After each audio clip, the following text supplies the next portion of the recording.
Hey guys, good morning, welcome back to my channel. নতুন একটা ব্লগে তোমাদের সবাইকে ওয়েলকাম। হয়তো সময় হলো এখন 9টা, আর আজকে হলো সোমবার। হোম থেকে উঠে কিন্তু স্নান করে ফ্রেশ হয়ে গেছে পুজো করবো বলে। এখন হওয়া চলে এসেছে ফুল তুলতে। আমাদের গাছে প্রত্যেক দিন কিন্তু এত এত করে নয়নতারা ফুল ফোটে। এদিকেও আরও গাছ আছে, সেখানেও নয়নতারা ফুল হয়। তো আমি তো সব ফুল লাগে না আমার এত, তো অল্প কটাই ফুল লাগে, কারণ সিংহাসনে খুব একটা ঠাকুর নেই। তোমরা দেখেছো অল্প ঠাকুর রয়েছে। যখন সিংহাসন একটা বড় বানাবো তখন আরও ঠাকুর নিয়ে আসবো, তখন হয়তো সব ফুল লাগতে পারে। আর আজকে কিন্তু আমাদের ছাদে অলকানন্দা ফুলও গাছে ফুল হয়েছে, কিন্তু ওই ফুলটা এখন পাততে যাবো না, এত রোদ্দুর ছাদে আমার এখন ভালো লাগছে না উঠতে ছাদে। তো নিচে যে কটা নয়নতারা ফুল হয়েছে সে কটা নয়নতারা ফুলই কিন্তু পেরে নিয়ে যাবো। আর সব ফুল যেহেতু লাগে না, তুলিও না, গাছে থাকলে বেশ দেখতেও কিন্তু ভালো লাগে। তো চলো, আমাদেরকে ফুল তোলা কমপ্লিট হয়ে গেছে, গিয়ে পুজোটা করবো। পুজো করে চা খেয়ে এখন বাজে প্রায় 11:30 এরকম মতো। এখন করে নেবো আমার ব্রেকফাস্টটা। এদিকে দেখতে পাচ্ছ আমি মাংসটা গরম করছি। কালকে রাত্রেবেলা নিয়ে এসেছিলো চিকেন, তো সেটা এখন গরম করে নিলাম। চিকেন দিয়ে রুটি দিয়ে কিন্তু ব্রেকফাস্ট করবো। আমার বেশ ভালো লাগে ব্রেকফাস্টটা করতে। আজকে কিন্তু বড় ঘরে বসে ব্রেকফাস্টটা করছি, কারণ সবসময় তো বসা হয় না ঘরে। তো আমি এখানে বসে, আর এখানে রাস্তাটা দেখা যায় বাইরে, তো বেশ ভালোই লাগে। যেহেতু আমার ব্রেকফাস্ট করা কমপ্লিট, আর এখানে ও পাখির খাবার দিচ্ছে। পাখির এখানে ওর খাবারটা একটু শেষ হয়ে গেছিলো, সেই কারণের জন্য আমি দিতে পারি না। আমি খালি জল চেঞ্জ করে দিই, কারণ পাখির খাবারে আন্দাজ থাকে একটা, সেই আন্দাজটা কিন্তু আমি বুঝতে পারি না। যখনই শেষ হয়ে যায় তো তখনই কিন্তু পাখির খাবারটা ও দিয়ে দেয়। তো এদিকে পাখির খাবার দাওয়া কমপ্লিট, আর দেখো এদিকে আবার ডিম পেড়েছে ও। যাই হোক, তো পাখি খাবার দিয়ে চলে গেল স্নান করতে। না, আগে 10-15 মিনিট হলেও বেরালো, যেহেতু বাইরে বৃষ্টি পড়ছিলো। আরও আগে বেড়াতে বৃষ্টির জন্য আটকে গেছিলো। আর রোদ্দুর, তার মধ্যে হচ্ছে বৃষ্টি, কি বলে বলো, বৃষ্টিও কমে গেছে। তো আমার হাতে যখন টাইম আছে, সকাল থেকে সব কাজই হয়ে গেছে, তোমার থেকে ভাবলাম যে একবার ছোটোবেলায় অ্যালবামগুলো তোমাকে দেখাই। সব তো দেখাতে পারবো না, কেন অনেক অ্যালবাম আছে, সেগুলো আমার কাছে এই মুহূর্তে এই বাড়িতে নেই। কিছু আছে হচ্ছে ওই বাড়িতেও। তো এই বাড়িতে যে কটা রয়েছে ছবি আমার কাছে, তোমার সাথে সেগুলো কিন্তু শেয়ার করবো। তো চলো তোমাদেরকে দেখাই আমার ছোটোবেলায় কিছু ছবি। প্রথমে শুরু করলাম আমার নাচের ছবি দিয়ে। এইটা তো অনেক ছোটোবেলার ছবি, এর থেকে যখন ছোটো ছিলাম তখন কিন্তু নাচ শিখতাম। সেই ছবিটা কিন্তু এখন নেই এই মুহূর্তে। আর এটা হচ্ছে উত্তম মঞ্চে তোলা ছবি, উত্তম মঞ্চে স্টেজ প্রোগ্রাম হয়েছিল সেখানকার তোলা ছবি। আর আমি যেখানে আগের নাচ শিখতাম সেখানে কিন্তু রবীন্দ্রনৃত্য আর ভারতনাট্যম শেখানো হতো। তো এটা হচ্ছে রবীন্দ্রনৃত্যের কোনো পোজ বুঝতে পারছো দেখে। আর এটা হচ্ছে মধুসূদন মঞ্চে গ্রিন রুমে তোলা। আমরা সেজেগুজে রেডি হয়ে গেছিলাম, হাতের টাইম ছিল বলে কটা ছবি তুলতে পেরেছিলাম।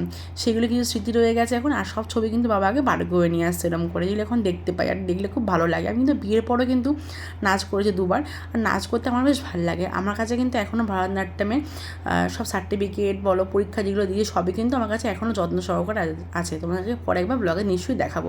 আর এই যে ছবিটা দেখছো, বিচ্ছি লাগে ছবিটা দেখলে, আমার একদম বাজে এসে ছবিটা দেখতে। এটা ছিল আমাদের স্কুলের হল প্রোগ্রাম, মানে রবীন্দ্র সদনের প্রোগ্রাম ছিল, অ্যানুয়াল প্রোগ্রাম, সেখানকার ছবি। আর এই যে ছবিটা দেখছো, এটা সরস্বতী পুজো কোনো এক সময় তুলেছিলাম। ডান দিকে হচ্ছে আমার দাদা মানে পিসির ছেলে, বাঁ দিকে হচ্ছে আমার কাকার ছেলে মানে ভাই। 3জনে গিয়ে স্টুডিওর থেকে আমি তুলে এসেছিলাম, সেই ছবিটা তোমার সাথে শেয়ার করলাম। আর আমি যে পুরীতে কতবার গেছি ছোটোবেলার থেকে তার নেই ঠিক, এটা হচ্ছে পুরীর ছবি। আর 10বার তো হয়ে গেছে। আর দুজনের মাঝখানে আমাদের পুরো অন্ধ লাগছে দেখতে। দেখো কি একটা বিচ্ছিরি সানগ্লাস দিচ্ছে, তখন তো বুঝতাম না, ক্যামেরাম্যান যা দিয়েছে তাই পরে নিয়েছিলাম। আর সেই টাইমে কিন্তু মামিরাও গেছিলো, মামি বোন দেখতে পাচ্ছ। আমি ছোটোবেলায় আমার ফার্স্ট ট্রিপ কিন্তু হচ্ছে পুরী। আর পুরী যেতে আমার ভীষণ ভালো লাগে। আগে কত রোগা ছিলাম দেখো, আর এখন কিন্তু কত মোটা হয়ে গেছে। এই গেঞ্জিটা কিন্তু আমার এখনও রয়েছে, আর এই গেঞ্জিটা আমার বোনকে আমি এখন দিয়ে দিয়েছি এই মুহূর্তে। তারপর গেছিলাম একবার বাবার অফিসে কালিকের সাথে। আমার আরও পুরীর ছবি আছে যেগুলো সব ছড়িয়ে ছিটে রয়েছে, অনেকের সাথে মাঝে মাঝে অনেকবারই পুরী যাওয়া হয়েছে।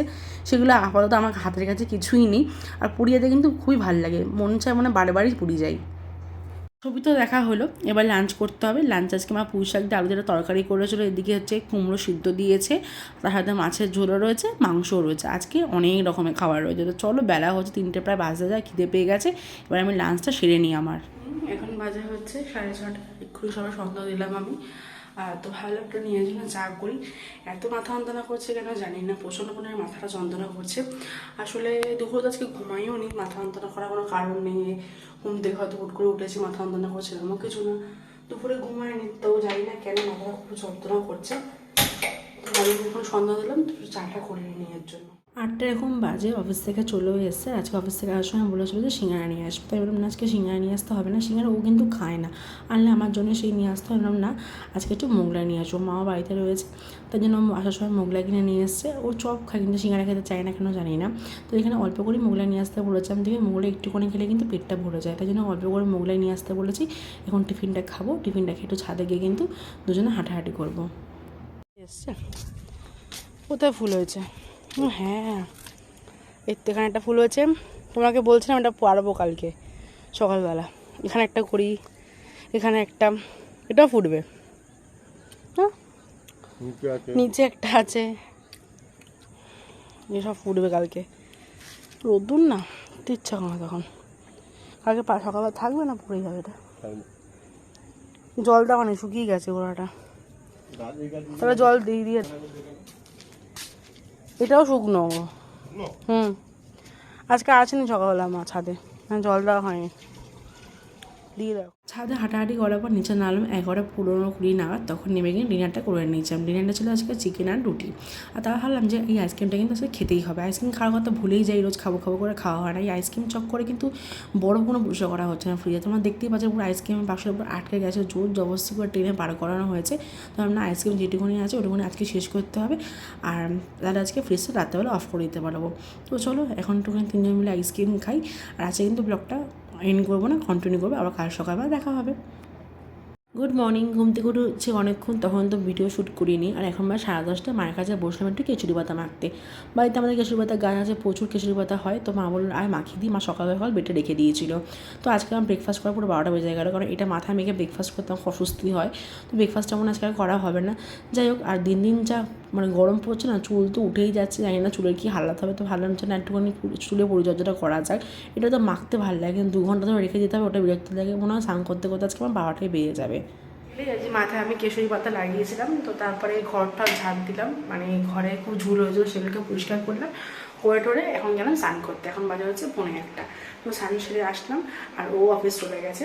তো এখন রান্নাঘরে আসলাম একটা কারণে, রান্না বান্না সকালবেলা হয়ে গেছে, মাংস রয়েছে, কিছু করার দরকার নেই আর সকালবেলা মা আলু ভাজা করেছিল এরকম। আর এই যে কাঁঠালের দানা, কারা কারা ভালো খাও, আমি তো হেব্বি ভালো খাই কাঁঠালের দানাটা। তো সেই কাঁঠাল খেয়েছিল, মা কাঁঠাল খাই না বাট কাঁঠালের দানা খাই, এটা ভাজা। তো ওটাই করবো এখন, এটাকে সিদ্ধ বসাতে হবে সেদ্ধের জন্য। তো ভাবলাম সব যখন হয়ে গেছে, তো চলো এখন আগে সিদ্ধটা বসিয়ে দিই। আর আজকে কিন্তু মাথা শ্যাম্পু করিনি, জাস্ট মাথাটা ওয়াশ করে নিই জল দিয়ে এমনি। কালকে করবো না, একদিন রেখে পরশু দিন শ্যাম্পু করবো। যা দিন দিন যা হচ্ছে না, মনে হচ্ছে চুলগুলো উঠে যাবে, যা একটু যত্নটা করতেই হয়। তো চলো এই কাঁঠালের দানাগুলো এখন সিদ্ধ বসাই, তারপর ভাজবো। কাঁঠালের দানাটার দিকে সিদ্ধ বসিয়ে দিলাম, আর এদিকে মা বললো চাদর ধোয়া আছে, ওটা একটুখানি মেলে দিয়ে আয়। তাহলে আমি যাই, এখানে ততক্ষণ এটা সিদ্ধ হয়ে যায়, আর আমি ছাদ দিকে ততক্ষণ চাদরটা মেলে দিয়েছি। যা রোদ্দুর না বাইরে, বেড়াতে তো ইচ্ছাই করে না, কী করবো, যেতে হবে ছাদে এখন।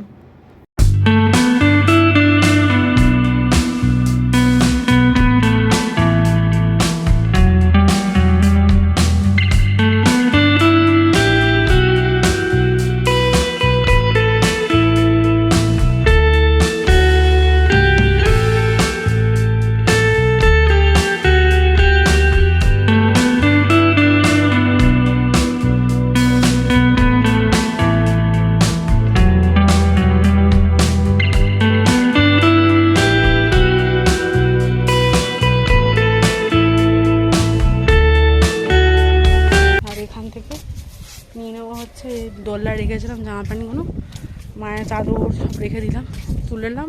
আর এই দেখো গাছে ফুল হয়েছে, বলছিলাম না কালকে হবে, তো আজকে হয়েছে। তারা ব্যাক ক্যামেরা করে তোমার দেখাচ্ছে।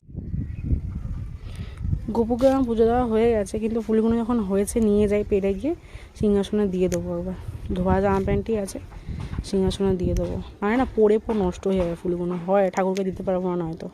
2টো ফুল হয়েছে, আবার কালকে মনে হবে এইটা ফুটবে, এটা ফুটবে। চলো খুব রোদ্দুর নিচে যাই। নিচে এসে দেখি কাঁঠালের দানাটা সিদ্ধ হয়ে গেছে, আর ঠান্ডা হওয়াতে কিন্তু মা দানাগুলো কেটে কুটে রেখে দিয়েছে। তো এটাকে এখন ভাজি, সামান্য নুন হলুদ দিয়েছি আর হয়তো চিনি দিয়ে ভাজি। তোমরা যারা কোনোদিন খাওনি এরকমভাবে একবার খেয়ে দেখো, খুব ভালো লাগে, আমার তো ভীষণ ভালো লাগে। এটা এখন ভাত দিয়ে খাবো। তো চলো লাঞ্চটা করে নিই, তারপরে আসছি। 2:11 বাজে, সবাই লাঞ্চ করে উঠলাম, আর এখন একটু রেস্ট নেবো। আর ব্লগটা আজকে কিন্তু বিকেলবেলা পেয়ে যাবে, আমি এডিট করে পোস্ট করে দেবো। তো চলো, যদি তোমাদের ভালো লেগে থাকে ব্লগটা, অবশ্যই কিন্তু লাইক কমেন্ট সাবস্ক্রাইব করো। দেখাবো নেক্সট ব্লগে। তো তোমার সবাই ভালো থাকো, টাটা।